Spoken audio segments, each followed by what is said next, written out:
Olá, meu nome é Anderson Contaifer, sou médico, especialista em clínica médica, trabalho como terapeuta de relacionamentos abusivos envolvendo pessoas com transtorno de personalidade narcisista. Eu trabalho com esse tema e tenho ajudado muitas pessoas através do meu método Quebrando as Algemas, que é um passo a passo para te ajudar a recuperar a sua autoestima e a superar uma relação com uma pessoa que tenha transtorno de personalidade narcisista. E esse aqui é meu canal do YouTube, que aborda todos os tipos de assuntos relevantes ao narcisismo e outros tipos de autoconflito de relacionamentos antagônicos, envolvendo também pessoas com dependência emocional. E nesse vídeo, vamos falar sobre filhos de pais narcisistas. E o que vamos fazer aqui é passar por 16 componentes parentais narcisistas comuns. Então, é assim que eles tendem a tratar as crianças. Vamos falar sobre isso, o que acontece com as crianças, como essas crianças crescem, como que elas desenvolvem, como elas tendem a ver o mundo, né, no seu futuro, e quais são algumas coisas do tratamento em que me concentro quando trabalho com pessoas que têm filhos com pais narcisistas. Então vamos falar sobre isso. E por favor,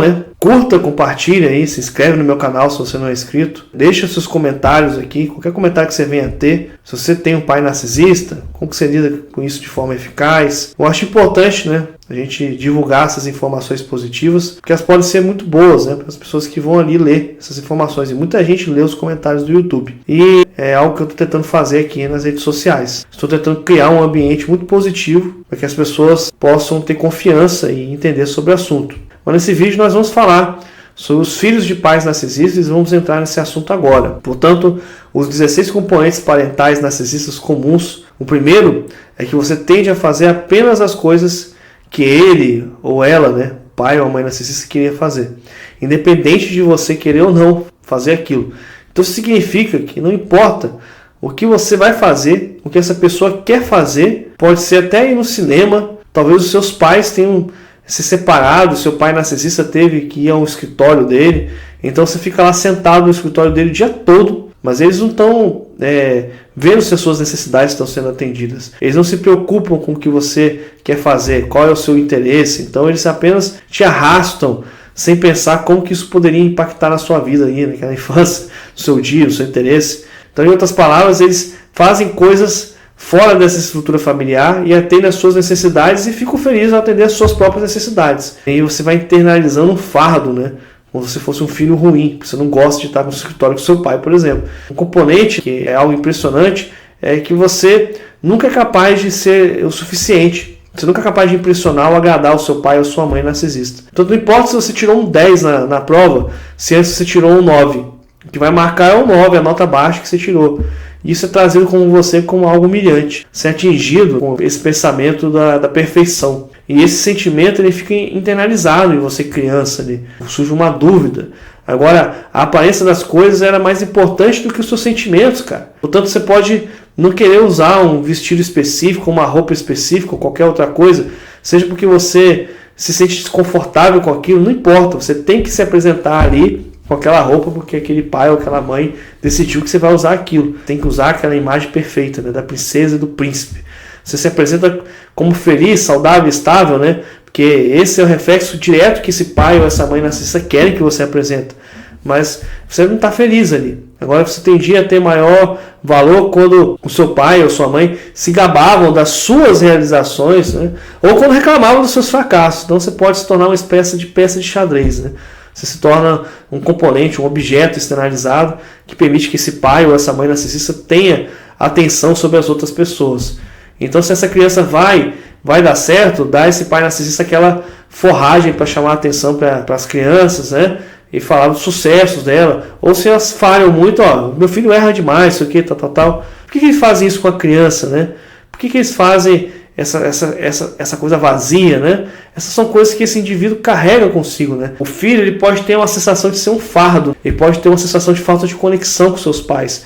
E essa sensação de desapego que acompanha com a medida que eles vão se desenvolvendo, se tornando adultos. E outra coisa que tende a acontecer com os pais narcisistas é que eles podem querer dar presentes materiais, em vez de dar atenção, de encorajar o amor. Então eu posso apenas dizer assim, eu te dei um iPad aqui, E você sabe que o iPad não significa um eu te amo, É um ato de interesse, mas você não compra um amor, o afeto. Então quando a criança cresce, ela atinge a adolescência, né?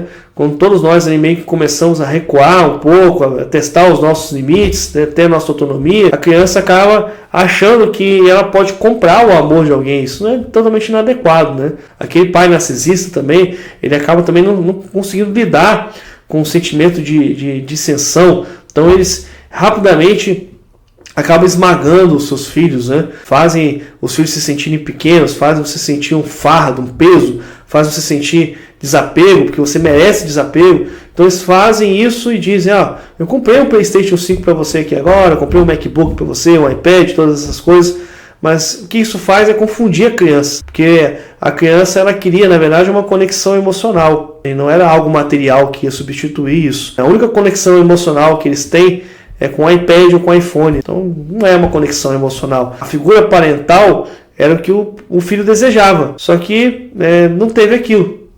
Houve uma projeção de segurança que não existe, né? Então nós temos aí a construção desse senso de autoconceito por meio de provação, tribulação. O sucesso pode acontecer de acordo com as dificuldades da vida, só que os pais narcísicos eles não funcionam dessa forma. Eles têm muito ciúme das conquistas, das oportunidades, dos looks dos próprios filhos. Então eles criticam, colocam aquilo no ridículo. Muitas vezes você vê isso em filhos de pais do mesmo sexo. A mãe narcisista pode ter muita inveja da filha, o pai narcisista pode ter muita inveja do filho. Mas falando desse pai narcisista, talvez ele se considere um cara muito atraente, ele é louco pela vida fitness, né, todas essas coisas.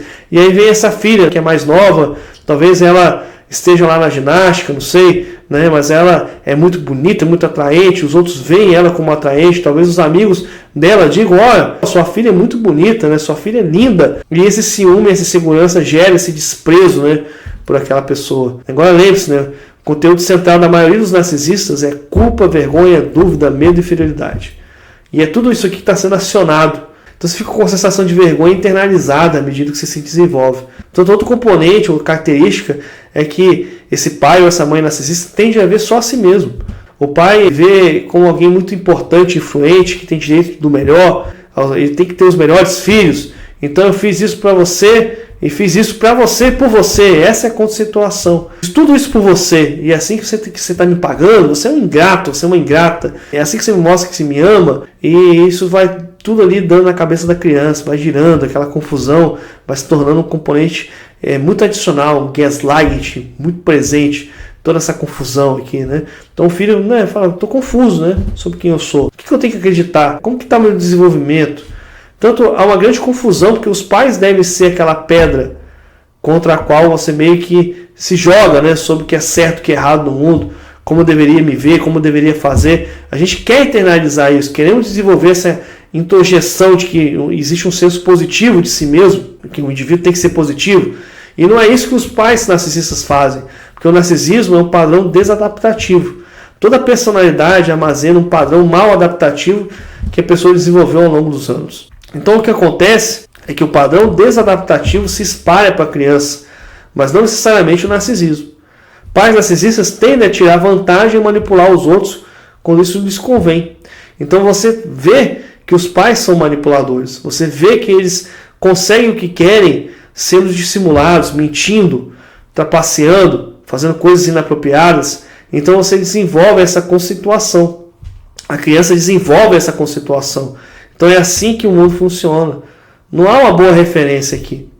Trapacear, roubar, mentir. Porque internamente o que aconteceu é que aquela criança está desenvolvendo aquilo que é aquele conteúdo central. Medo, vergonha, dúvida, vazio, abandono.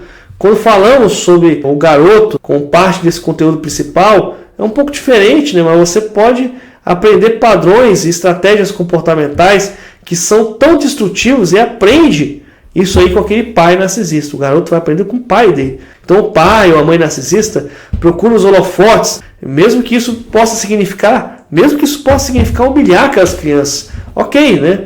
Então outras pessoas gostam de estar perto de você, mas esse holofote, a maneira como eles colocam o seu holofote para ter um reconhecimento sobre eles, vendo, né, talvez uma admiração, uma simpatia, eles vão alimentando isso e eles vão rebaixando as crianças.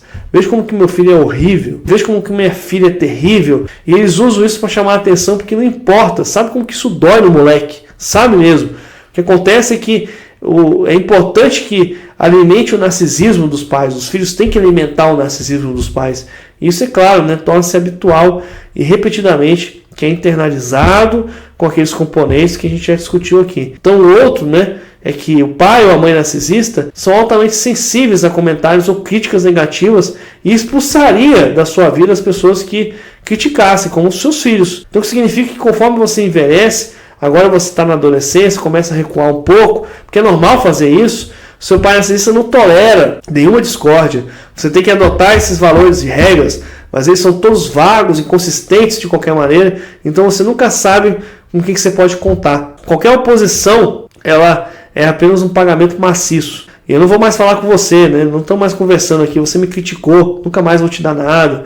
Então vem aquele pai rapidamente internalizando aquela coisa horrorosa, que eu acredito que a gente é biologicamente projetado a se conectar com os apegos dos nossos primeiros cuidadores. A gente está inerentemente conectados uns com os outros. Todos os animais desse planeta também estão certos, né? Porque eles são inerentemente programados para se conectarem a esses cuidadores, para se manterem seguros. Você pode ver isso. Então, aquele pai narcisista, ele está te rejeitando, isso dói. Então isso traz à tona todas essas questões iniciais sobre o direito de ser um fardo. Então todas aquelas outras coisas que acabamos de mencionar, como confusão, incerteza, agora que você aprendeu, não seja assertivo, agora você aprendeu a ser passivo, você pode até ser passivo-agressivo em alguns casos, mas é mais provável que você seja passivo e internalize a mágoa e a dor que aquilo causou para você. E você tenha visto toda essa manipulação do seu pai ou da sua mãe. Agora você está se sentindo zangado, está nervoso com isso. Esse pai narcisista mostrou raiva, tendo uma raiva verbal contigo, física, até ambas. Então aqui você aprende que você não deve se chatear com aquele pai narcisista, porque se você fizer isso, eles perdem o controle e ficam violentos, eles ficam mais barulhentos, eles exageram, que eles têm que fazer algo rápido e eles não são seguros de si mesmos, eles não estão confiantes. E isso não confiante significa que você não tem paciência. Então, o que acontece é que eles abaixam esse volume, eles foram aumentando, de tal forma que você vai lá e recua, que aumenta a sensação de passividade à medida que essa criança vai crescendo. Toda vez ela não enfrenta, ela recua. Então o próximo é que aquele pai narcisista se sentiria ameaçado quando você se expressasse da maneira apropriada. Mesmo quando você usou declarações do tipo, olha, pai, eu fiquei muito magoado quando ouvi, né, quando você falou isso comigo, quando você foi embora, né, porque você me acusou de ser inapropriado. Porque lembre-se, né, os pais eles precisam aumentar porque eles são muito inseguros. Né?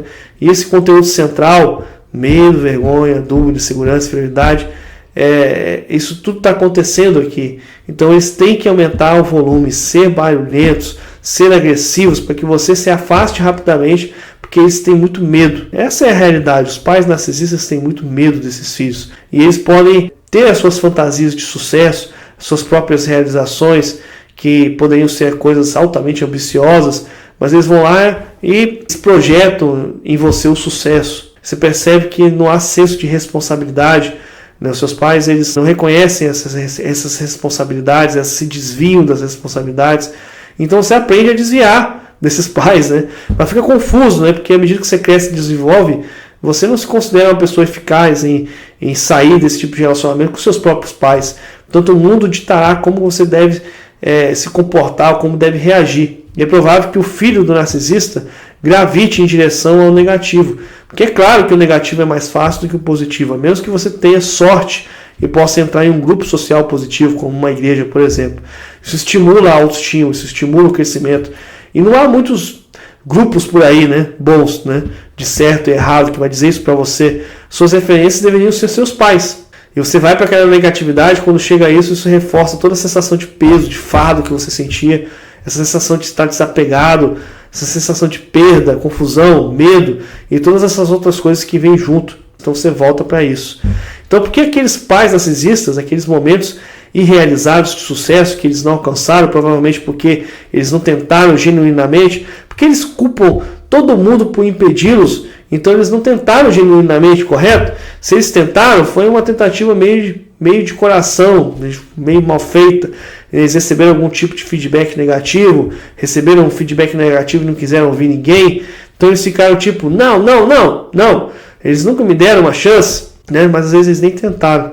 E a única coisa que sabemos sobre isso, né, sobre sucesso, seja na terapia, seja na vida, é que a perseverança compensa. O pai ou a mãe narcisista, eles eram altamente críticos com os outros. E era ele quem conhecia a verdadeira solução para qualquer situação. Então eles parecem ter todas essas respostas. Bem, eu sei de tudo, mas eles podem não lhe contar, a menos que você trabalhe duro o suficiente para isso. Então às vezes o que acontece é que aquele impulso interno de se apegar aos nossos cuidadores pode estar aqui aparecendo. Então a criança diz, ok, vou fazer, né, da maneira que você está falando, né? Vou sobreviver nesse ambiente, né, acreditar nessa propaganda, acreditar na propaganda dos pais narcisistas, porque a criança ela precisa de ser cuidada, ela não consegue fazer isso sozinha. Então o que acontece é que você acredita que esse pai narcisista tem todas as respostas. E se essa mãe é atraente, seu pai é atraente, cara, vai ter uma competição com o filho ou com a filha. Então seja o que for, você começa a dizer, cara, tem muita coisa estranha aqui. O que eu vou fazer com isso aqui? Eu não quero dinheiro, eu não quero iPad, eu quero atenção. E você vai internalizando uma propaganda falsa, de uma vida falsa que você vive por ter os pais narcisistas. E conforme você come essa propaganda, você se envolve nesses comportamentos que vão se sustentando ao longo do tempo. Então sim, né? Se minha mãe, né, o meu pai tem todas as respostas do mundo, você tende a acreditar nisso.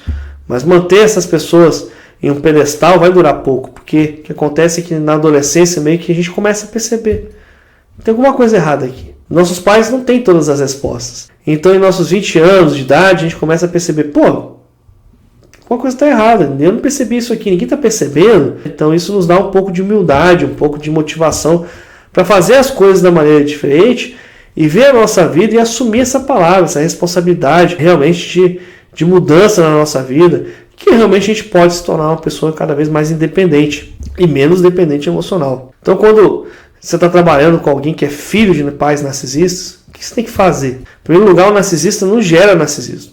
Narcisismo não gera narcisismo. Narcisismo sabemos que é uma estratégia de enfrentamento desadaptativo. Tem componente genético, tem componente ambiental. Então isso ainda pode parecer um fardo, a criança se sentir um fardo. Parece que ela não tem voz, ela está incompreendida. Aqui entra o papel do terapeuta. A criança não sabe nem mais quem ela acredita. Então você vê muitos traços aqui de transtorno de personalidade limítrofe, que é o borderline. Isso não significa que pais narcisistas criem filhos com borderline, ou crianças com transtorno de personalidade limítrofe. Eu não estou dizendo isso. O que acontece é que você vê isso na prática. Muitas crianças com traços de transtorno de personalidade borderline, filhos de pais narcisistas, ou com dependência emocional. O bom disso é que traço limítrofe, ou dependência emocional, leva a pessoa a tratamento. Isso é bom, porque o narcisista não gosta de terapia. Pessoas limítrofes, pessoas que estão ao longo desse espectro limítrofe, ou dependência emocional também, melhoram na terapia. Muitas vezes elas vão conseguir ter tratamento. O que podemos fazer aqui é o quê? Reconstruir a vida dessa criança. E essa introdução pode trabalhar na dor que está lá dentro. Trabalhamos no senso da identidade daquela criança, daquele adolescente.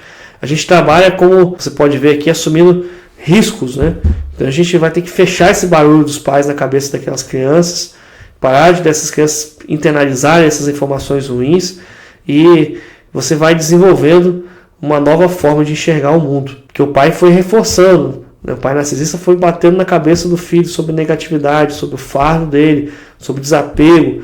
E se você tivesse amado seus pais o suficiente, você seria uma boa pessoa. Essas informações vão sendo colocadas, drives inadequados. Você não é assim. Esse pai narcisista ele te jogou a informação inadequada.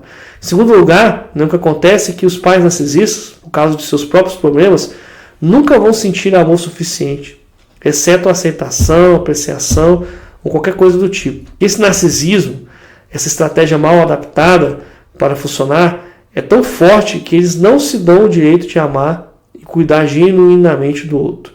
Porque o que acontece é que há um risco em amar e cuidar dos outros. Nem todos os relacionamentos funcionam, mas aquele pai narcisista ele não consegue lidar com isso. Eles não conseguem funcionar com isso porque são movidos demais por seu conteúdo central, que é medo, vergonha, dúvida, culpa e inferioridade. Então, eles criam crianças com esse sentimento internalizado de medo, vergonha, inferioridade, mas também de abandono, também de vazio interior, também baixo autoconceito, baixo senso de identidade, todos esses outros fatores que trabalhamos no tratamento para construí-los. Então, a criança e o adolescente precisam de terapia, precisam de rede de apoio, precisam do seu amor. Então, o que eu diria que é uma boa estratégia é desafiar essa ideia. Agarre-se a esse senso de responsabilidade. Escreva as coisas que você quer fazer. Não se preocupe. Tire esses críticos aí da sua cabeça por um minuto e diga as coisas que você quer alcançar. E essas coisas que você quer alcançar e fazer, escreva. Então, primeiro, o que você quer alcançar? O que você tem que fazer para conseguir ter essas coisas? Silencie aquele crítico interior, porque eles vão te dizer que você não é capaz de fazer aquilo. Descarte essas coisas. Então, defina de forma operacional como você fará isso. Então, o que você faz é se dedicar a isso. Se você quiser conhecer melhor sobre o transtorno de personalidade narcisista e adquirir conhecimento necessário para superar o término ou conseguir superar toda a dor que o ilógico narcisista traz para a sua vida, conheça o meu método Quebrando as Algemas. Para saber mais a respeito, clique no site que está na descrição desse vídeo ou escreva aí no seu navegador www.quebrandoasalgemas.com.br www.quebrandoasalgemas.com.br. Conhecimento é poder e vídeos como esse podem ser essenciais para você recuperar a sua autoestima. Peço que ajude meu trabalho aqui no YouTube curtindo o vídeo, se inscrevendo no meu canal se você ainda não é inscrito e compartilhando meus conteúdos aqui no YouTube e nas demais redes sociais. Você rebate aqueles críticos internos, rebate aquelas vozes e faz isso e se dirige. E sabe de uma coisa? Você vai buscar o seu pai. Esse pai narcisista vai se sentir muito ameaçado e com muito medo. Isso é bom. Deixe que eles se sintam assim. Deixe-os sentir do jeito que eles precisam sentir, com pesar. E é difícil fazer isso, é difícil dizer isso. Mas às vezes você tem que construir o seu círculo interpessoal com pessoas que vão te construir. E às vezes o pai narcisista é aquele que continua te sugando. Isso não significa que você não tem mais que falar com seus pais para sempre, de forma nenhuma. O que significa que você precisa aceitar a sua vontade de fazer, que você deseja alcançar o que deseja, que é a sua liberdade. Eventualmente ou possivelmente você pode romper um pouco disso e eles começam a ver que você está fazendo as coisas que eles estavam com muito medo de fazer, porque você está se afastando psicologicamente deles. Às vezes, porém, eles se tornam passivo-agressivos e tentam derrubar você. Então você tem que ter cuidado com isso, porque você pode se envolver muito sentimentalmente e racionalizar uma situação com um pai ou com uma mãe, às vezes é muito difícil. Quer dizer que não podemos falar sobre todos os diferentes componentes aqui, mas com os quais você precisa ter cuidado. Às vezes você tem que escrever as coisas que estão acontecendo com você. Tem que fazer um diário. E eu acho que algumas pessoas precisam, no final das contas, ter esse padrão de escrever o que está passando, por causa da amnésia de abuso. E eu não acho que você tem que fazer tudo exatamente do jeito que eu estou falando. Estou tentando te dar uma orientação aqui. Mas você sabe o caos que você vive. E eu acho que isso é algo muito individualizado. Você pode fazer as coisas, alcançar as coisas boas, tirar esse crítico da sua cabeça, fazendo da sua forma. Tire esse pai narcisista da sua cabeça. Tire essa mãe narcisista da sua cabeça. Tire-os daí. Você tem que fazer isso. Isso é importante. Lute contra os críticos internos. Espero que você tenha gostado desse vídeo. Um vídeo longo, mas que é para orientação sobre quando você tem pais narcisistas e você é o filho narcisista. Muito obrigado.